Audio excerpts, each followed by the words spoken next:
Michael from my Nokia blog here, and in the next part of my little app review series, I'll be demonstrating calculator, documents, feeds, and Associated Press mobile. Calculator is a very simple interface, as you can see. You've got your little functions up there: division, multiplication, plus, like addition, subtraction, clear, change between plus and minus of numbers, options. Oh, that's equals actually. I'm sorry. Wow. So yeah, it's very basic. Then again, if you want a scientific calculator, I'm sure you can find an app somewhere in the App Store. Documents. Haven't yet used this, so obviously there's nothing here. But I imagine that you can just simply add documents through mass memory mode on your phone, add them into a certain folder, or maybe even just anywhere on the device, it will find it. Downloads from emails possibly would work as well, not too sure. Again, if anyone has tried this, just put in the comments below and I'll update my post. Feeds. I actually really like Feed. I think it's a very clean looking app, very easy to use. If you want to add a feed, you just simply put the address in. If you want to see the feed in the events home screen, tick the box, or I should say slide over a little square. Sync it, it just refreshes. Search, you can search for an article in there.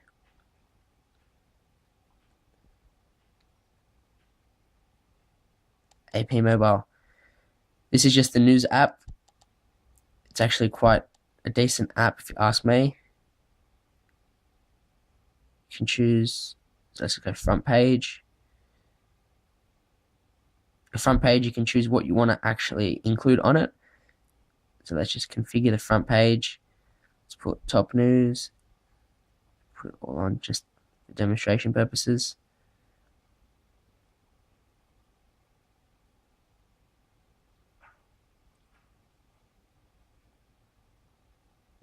So then, as you can see there, it's got all the news articles. Let's just choose this, computer virus. It's military drone program.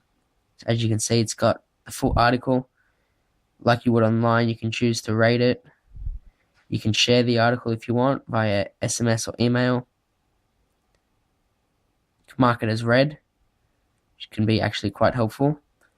Something I do like as well, which I should have probably mentioned in RSS feeds, which actually I might do that now, is let's just say you go into a post, you want to see what other posts there are, you can just simply flick the actual post itself and it will scroll through. But the only thing is, be careful that you don't swipe too close to the edge because it will cut out. So back to the news feed. It's a very simple app. Looks good, very fluid. What else can you do in here? Haven't really played around with it much because I don't really use news apps, just get the feed straight off my desktop computer. But it does look quite good, and I do think that a lot of people will benefit from this app if they like looking at news. Let's skip ahead actually. Let's go into notes. Oh.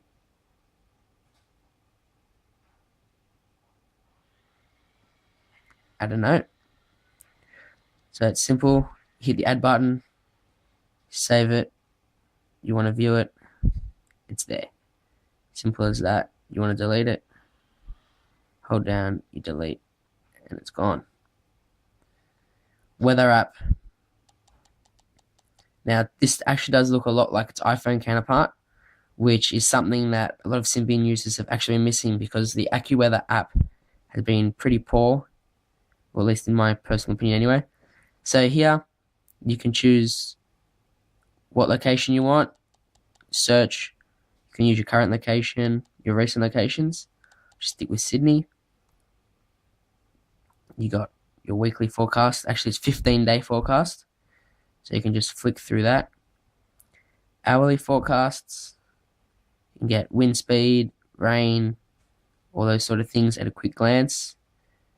Maps, looks like just rain coverage, lifestyle. So, let's just say you want to go mow your lawn today. See, what's the weather like going to be? If I want to mow my lawn, it tells you. Don't know how accurate some of this stuff is. Like, up the top here, arthritis risk. I don't really know how you can judge that, but anyway. Settings, if you're in the US, obviously you can use Imperial. For the majority of us, we all like to use metric anyway. So that's weather out of the way. User guide. I actually don't mind this user guide because it does include video tutorials. And I like the search function. So I'll just go start from the top. Obviously it has everything you want to know. Software updates. When an update is available. Okay, that's actually something I didn't know.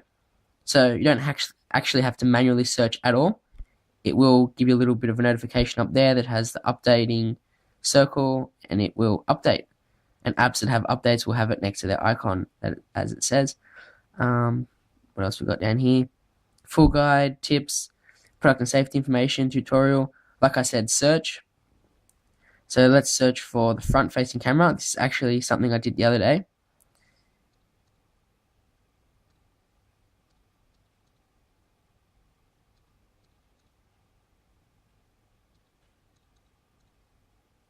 So front camera.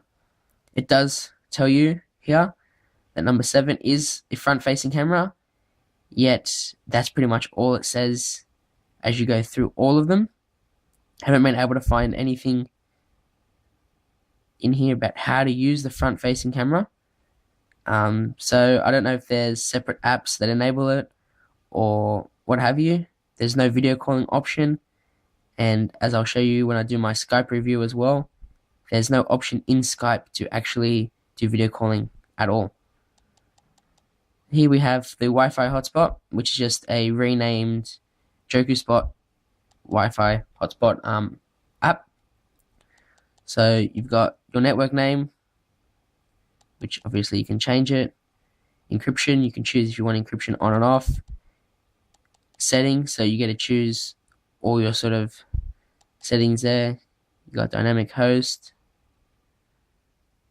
and that type, all that sort of stuff that obviously, if you are creating a Wi-Fi hotspot, you would like to know.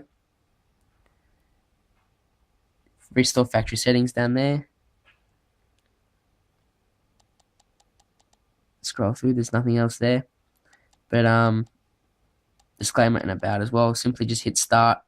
It'll start. One thing that I do know, obviously, is that if you're connected to Wi-Fi, there's obviously no point creating a Wi-Fi hotspot, so it won't allow you. So don't even try that, really. If you keep getting the error, and that probably sounds stupid, obviously disconnect Wi-Fi first, then start the hotspot. But then again, if you have Wi-Fi, why would you be creating a Wi-Fi hotspot? But yeah, so that's actually 8 apps just showcased in the one video. Quite quick, actually.